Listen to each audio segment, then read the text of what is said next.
हालांकि इस नेक बंदे की स्टोरी सुनकर आप जरूर हैरान हो जाएंगे। ये है लीबिया का आमिर, जिन्होंने कई सालों से इरादा रखा था कि मैं हज पे जाऊंगा और पैसे जमा करके आखिरकार इनका टिकट भी हो गया।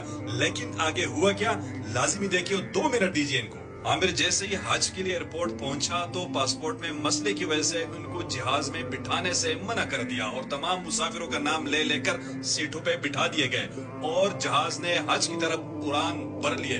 लेकिन आमिर मायूस नहीं हुआ, वेटिंग रूम में इंतजार करता रहा और खुदा के करिश्मे का इंतजार करता रहा। एयरपोर्ट पे आमिर को लोग समझाते रहे कि जहाज उड़ चुका है, आपका नाम नहीं आया, अगले साल के लिए अल्लाह से दुआ करे, मेहनत करे, अगले साल आप जाएंगे। लेकिन आमिर एक ही बात कहता रहा, मैं जरूर जाऊंगा, इंशाल्लाह मैं जरूर जाऊंगा। इधर रब को कुछ और मंजूर था। जैसे ही तैयारा हवा में बुलंद हुआ, अचानक उसमें फनी खराबी आ गई और कुछ ही देर बाद उसी एयरपोर्ट पे लैंड कर गया।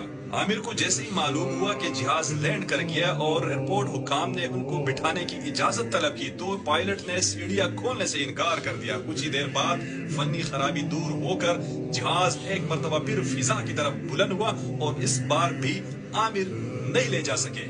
लेकिन ये मर्दी मोमिन न मायूस हुआ न घर वापस चला। हुकाम ने दोबारा इनको समझाने की कोशिश की कि अब सारी उम्मीदें खत्म हो गई, अब आप घर चले जाए। लेकिन इस बार इनका जवाब लबरेज था।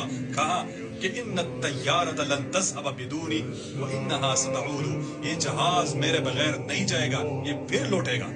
और हैरत अंगेज तौर पर वही हुआ। आधा घंटा जहाज उड़ाने के बाद एक और फनी खराबी की वजह से उस एयरपोर्ट पर दोबारा लैंड कर गया और इस बार पायलट ने स्पेशल ऐलान कर दिया कि जब तक आमिर सवार नहीं होगा मैं जहाज नहीं उड़ाऊंगा।